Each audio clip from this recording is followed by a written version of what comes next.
कार्यक्रम के पुण्यार्चक हैं स्वर्गीय श्री कन्हैया लाल शाह, विद्याबेन के शाह, नितिन बिमल शाह, निराल श्रुति शाह, रिद्धि ऋषभ पार्षव, निवासी यूएसए एवं शाह जेम्स इंक न्यूयॉर्क। मैं यही ख्वाब लेकर चलता हूं कि मेरी समाज में एक भी व्यक्ति नौकर नहीं होना चाहिए, सबके सब सेठ बनकर के जिंदगी जीना चाहिए। एक भी गरीब मौजूद है तो हमारा और तुम्हारा पुरुषार्थ फेल समझना, ध्यान रखना। 2 वक्त की रोटी के लिए मेरी समाज की महिलाएं दर दर जा करके कपड़े धोए, ब्लाउज सिले, कपड़े सिले, आंगनवाड़ी जाए, नहीं, बेकार है वो जिंदगी। मैं तो चाहता हूं कि मेरी समाज की एक अंतिम छोर पर भी रहने वाली महिला धन धान्य से संपन्न होना चाहिए। हम शांति धारा में यही तो प्रार्थना करते हैं। सब राज मारिम, चोर मारिम, दुष्ट मारिम, छिंद छिंदो भिंद भिंद। तीर्थंकर के वंश में कोई महिला यदि दर दर 2 वक्त की रोटी के व्यवस्था में जूझ रही है, ये बड़े बड़े मंडल बनाए, बड़े बड़े मंच बनाए हैं ना, मैं उनसे अक्सर कहता हूं कि ध्यान रखो, ये जो तुम अपना पैसा जा करके आश्रमों में, वृद्धाश्रमों में, अनाथ आश्रमों में देते हो, बंद करो। कोई जरूरत नहीं है। मेरी समाज का पैसा मेरी समाज के पास रहना चाहिए, ध्यान रखना। तुम्हारी समाज में भी गरीब तबके के लोग हैं, तुम्हारी समाज में भी ऐसे लोग हैं जो महाराजों के चौके में रोटियां बनाते फिर रही हैं, ध्यान रखना। वृद्धाश्रमों में, अनाथ आश्रमों में लाखों का दान करने वाली जैन समाज की बड़ी बड़ी संस्थाएं, उनकी हेल्प करो जो रोटी बना बना कर अपना गुजारा किया करते हैं, ध्यान रखना। उनको दो ना। समाज में कोई पिछड़ा है उसकी सहायता करो, उसे आगे लाने का प्रयास करो। समाज में कोई गरीब है उसे आगे लाने का प्रयास करो। उसे दर दर की नौकरियों के लिए क्यों भटकाते रहते हो? ऋषभ कथा यही कहती है, भगवान ऋषभ देव के 100 पुत्र, 101 पुत्र, एक भी पुत्र बताओ जिसने नौकरी की हो, कि किसी ने दासता स्वीकार की? सम्राट। और जब भी यदि अपने भाई ने ही दास बनाने का प्रयास किया ना, तो ऋषभ देव के पुत्रों ने भाई की भी दासता स्वीकार नहीं की, दिगंबर वेश धारण कर मोक्ष के मार्ग पर निकल गए। हम दास नहीं बन सकते हैं, क्यों? हम तीर्थंकर के वंश में पैदा हुए। दास कैसे बने? किसी की अधीनता स्वीकार कैसे करें? 99 पुत्रों से भरत ने कहा तुम मेरे दास बन जाओ, मैं चक्रवर्ती हूं। 99 पुरुष जाकर भगवान ऋषभ देव से कहते कि पिता, बड़ा भ्रात, ज्येष्ठ भ्रात के नाते हम 10 बार शीश झुकाएंगे, लेकिन आपके दिए हुए राज्य पर वो हमें दास बनाना चाहता है। तो ऋषभ देव ने कहा कि तुम्हें दास नहीं बनना? बोले नहीं। तो चक्रवर्ती का दास तो बनना ही पड़ेगा। बोले नहीं पिता, नहीं बनना चाहते। तो फिर एक काम करो। बोले क्या? चक्रवर्ती को अपना दास बना लीजिए। कैसे बनेगा वो हमारा दास? आओ मेरे समान दीक्षा धारण करो, चक्रवर्ती तुम्हारे चरणों का दास बन जाएगा। क्या युक्ति भगवान ने प्रदान की सारे जगत को।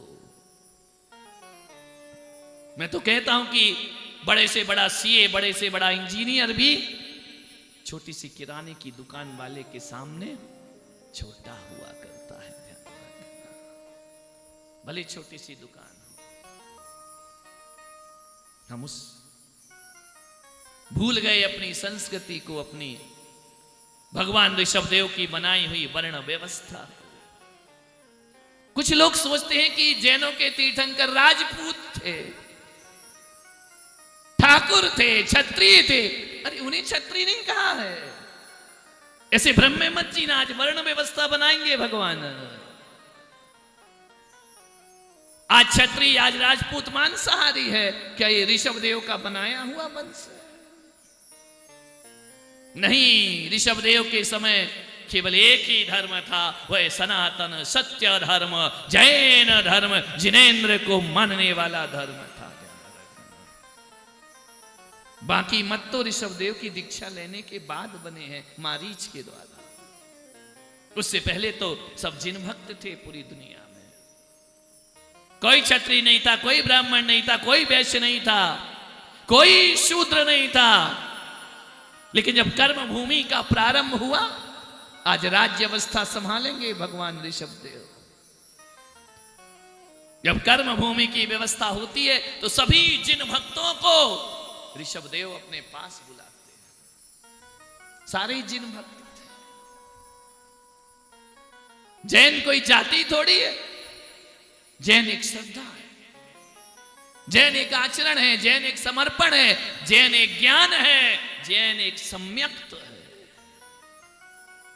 ऋषभदेव ने सभा लगाई, वर्ण व्यवस्था की स्थापना करी। उन्होंने पूछा कि बताओ कौन वीर ऐसा है, कौन भुजबली ऐसा है जो अपने साम्राज्य की रक्षा करने का भावना रखता हो। लोगों ने हाथ उठाया, हम करेंगे देश की रक्षा, हम करेंगे धर्म की रक्षा, हम करेंगे। ये कौन थे? जैन ही तो थे।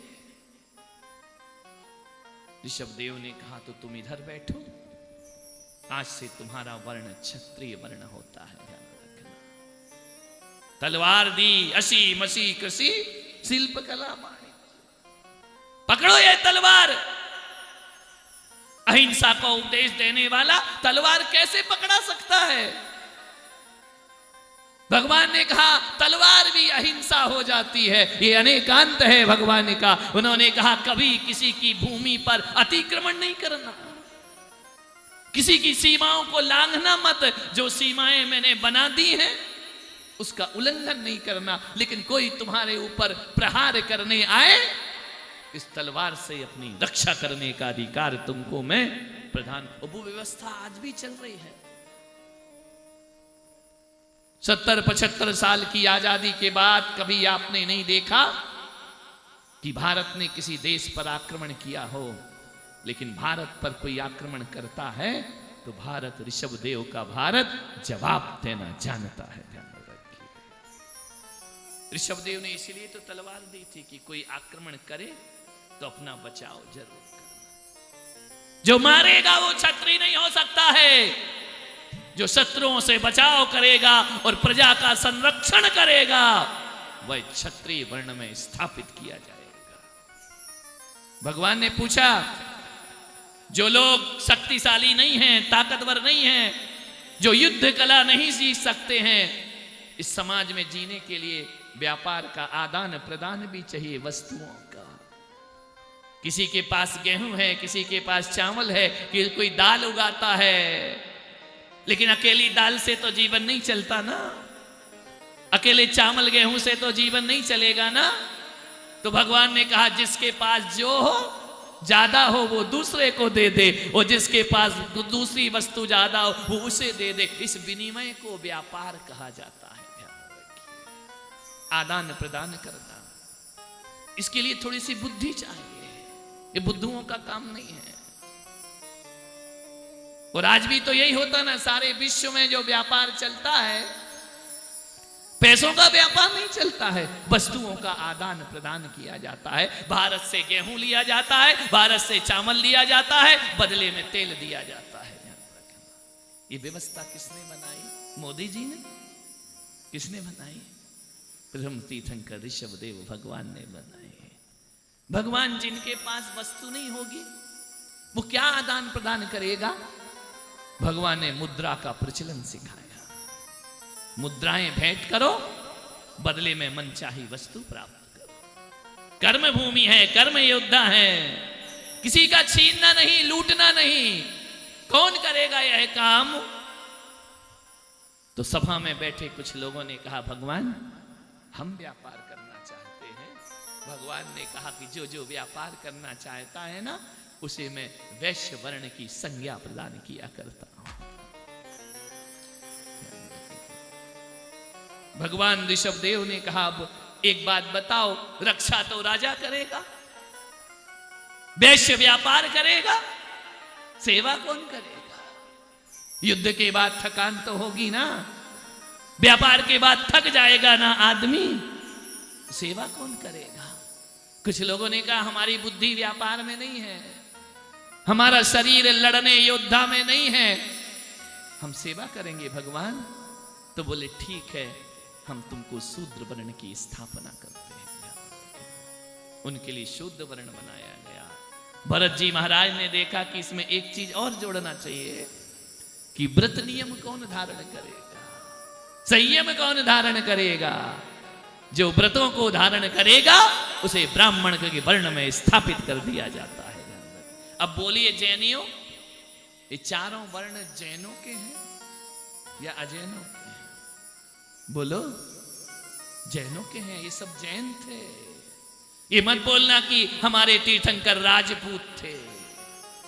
ये मत बोलना कि 24 के 24 तीर्थंकर क्षत्रिय थे, राजा थे। पहले राजाओं को क्षत्रिय कहा जाता था, लेकिन सारे राजा जिनेंद्र भगवान के उपासक हुआ करते थे। ये तो मारीच के बाद जब धर्मांतरण प्रारंभ हुआ तो कुछ क्षत्रियों ने विधर्म स्वीकार कर। इसलिए ये गलत फहमी जो हमारी समाज के अंदर पल रही है ना, कि भगवान क्षत्रिय यानी हिंदू थे, नहीं। जन्मजात जिससे जैन धर्म प्रारंभ होता है, जिस हिमालय से जिन गंगा निकलती है, वो हिमालय जैनत्व से विमुख कैसे हो सकता है? नारियां अनपढ़ रहती थी, पढ़ाया लिखाया नहीं जाता था। ऋषभदेव ने कहा ये नहीं चलेगा। सबसे पहले अभी गवर्नमेंट कर रही है, नारी पढ़े लिखे शिक्षित हो, लड़की पढ़ाओ, लड़की बढ़ाओ। ये सब कहां से चुराया है? मेरे ऋषभदेव के संविधान से चुराया है। चुराया क्या, वो आज्ञा मान रहे। पहली बार अपनी पुत्रियों को बुलाया, 2 पुत्रियों का जन्म हुआ, ब्राह्मी और एक लक्ष्मी, एक सरस्वती। दोनों पुत्रियों को दरबार में बुलाया। बेटियों, उनके मस्तक को चूमा, उनके सिर पर अपने हाथ फेरे। क्या सौभाग्य होगा, तीर्थंकर मस्तक को चूमे हमारे। क्या सौभाग्य होगा, तीर्थंकर हमारे शीश का स्पर्श करे। दोनों पुत्रियों को बिठाया, उनको शिक्षा प्रदान की, अक्षर विद्या और अंक विद्या प्रदान की। बड़ी पुत्री को अक्षर का ज्ञान दिया, छंद व्याकरण लय सारी चीज सिखाई उस पुत्री को। मालूम है, ऋषभदेव दोनों हाथों से लिखा करते थे, एक हाथ से नहीं, दोनों हाथों से लिखता है। एक को बाएं हाथ पर बिठाया, एक को दाएं हाथ पर बिठाया। बाएं हाथ पर बैठी वो ब्राह्मी हुई, और वह ब्राह्मी लिपि बनकर के आज पूरे देश में चल रही है। ब्राह्मी लिपि, देवनागरी लिपि। ऐसा ज्ञान ध्यान रखना, नारी को सबसे पहले पढ़ने लिखने का अधिकार किसी ने दिया तो प्रथम तीर्थंकर ऋषभदेव ने। तुम पढ़ो, तुम लिखो, तुम अध्ययन करो, तुम समस्त कलाओं में निपुण हो जाओ, अपूर्ण जीवन मत जियो। कितनी कलाएं दी भगवान ने? 72 कलाएं। तुम कहते ना हम पुरुष हैं, हमारे अंदर पौरुष है। नहीं, संपूर्ण पुरुष कौन होता है? कौन होता है संपूर्ण पुरुष? जो 1-2 कला जानता है वो अधूरा पुरुष है। वो जो 72 कलाएं जानता है वह संपूर्ण पुरुष हुआ करता है। तुमने अपने बच्चों को कौन सी कला सिखाई है? बस स्कूल जाओ, अच्छे नंबर लाओ और जॉब करो, बस यही कला सिखाई और कुछ नहीं सिखाई। 72 कलाएं सिखाओ जो आदि पुराण में वर्णित है। 72 कलाएं जिसके अंदर हैं वह पूर्ण पुरुष हुआ करता है। ऐसा पुरुष विश्व के किसी भी कोने में चला जाए, किसी के सामने हाथ नहीं फैला सकता है। उसकी कलाएं उसे हर जगह सम्राट का दर्जा प्रदान करती हैं। ध्यान रखिए, 72 कलाएं। तैरना भी आना चाहिए, पेड़ पे चढ़ना भी आना चाहिए। विपत्ति आए कहां भागोगे? युद्ध भी आना चाहिए, मल्ल युद्ध भी आना चाहिए, जल युद्ध भी आना चाहिए। समुद्रों में नाव फंसे तो निकलना भी तुम्हें आना चाहिए। कैसे विराट सोचती ऋषभ देव की, तुम अपने बच्चों को कितनी कला सिखाते हो? बोलिए तुम्हारे बच्चे को तैरना आता है? पानी में ढकेल दो जरा, स्विमिंग पूल जाता है वहीं वहीं लौटता रहता है, समुद्र में फेंक दोगे तो स्विमिंग पूल भूल जाएगा। ध्यान रखना, सिखाया तुमने अपने बच्चों को। गायन भी आना चाहिए, गाए तो झंकृत हो जाएं लोगों के मन। एक कला सिखाई तुमने अपने बच्चों को। वादन भी एक कला है, यह भी आना चाहिए। युद्ध भी एक कला है, पाक कला। आजकल फैशन बन गया ना, बाहर जाके खाना, ढाबे में खाना। पत्नी कहती है महीने में एक बार भी नहीं ले जाते लोग बाहरे, मूर्खों। ये बाजारों में खाना, होटलों में खाना, ये सिखाया ऋषभ देव ने। ध्यान रखना, कौन पति बाहर जाके खाने की बात करता है? कौन पति घर में खाना अच्छे से नहीं खाता है? जिसकी पत्नी को पाक कला नहीं आती है, वह ढाबे में खाने की इच्छा व्यक्त करता है। पाक कला आना चाहिए। और बेटी को, आज तुम्हारी बच्ची बड़ी हो जाती है, उसको खाना बनाना नहीं आता है। उसको एक सब्जी बनाने का बोलो तो यूट्यूब में सर्च करती है। भाई मम्मी से फोन लगाकर पूछती है रायता कैसे बनाते हैं। ये कला सिखाइए तुमने अपनी बच्चियों को। और ऐसे रहेंगे तो फिर ध्यान रखना, ऑनलाइन पैकेट ही आएगा खाने के लिए। ध्यान रखना, वो सड़ा सड़ाया भोजन जो कैंसर पैदा करेगा, जो टीबी पैदा करेगा, जो जानलेवा बीमारियां लेकर के आएगा। सड़े हुए तेल का बना भोजन। बड़े होटल में बड़े अच्छे से खाते हो ना, मैं देखता हूं जब बिहार करता हूं, गर्मी में यूं पसीना आता है, उसी में कचौरी बना दी जाती है।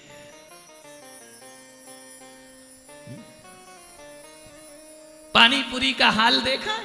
यूं, कभी कभी तो यूं भी हो जाता है। और जब तक वो हाथ से घुमाए ना, तब तक पानी में मजा नहीं आता है। ये शिक्षा है तुम्हारी।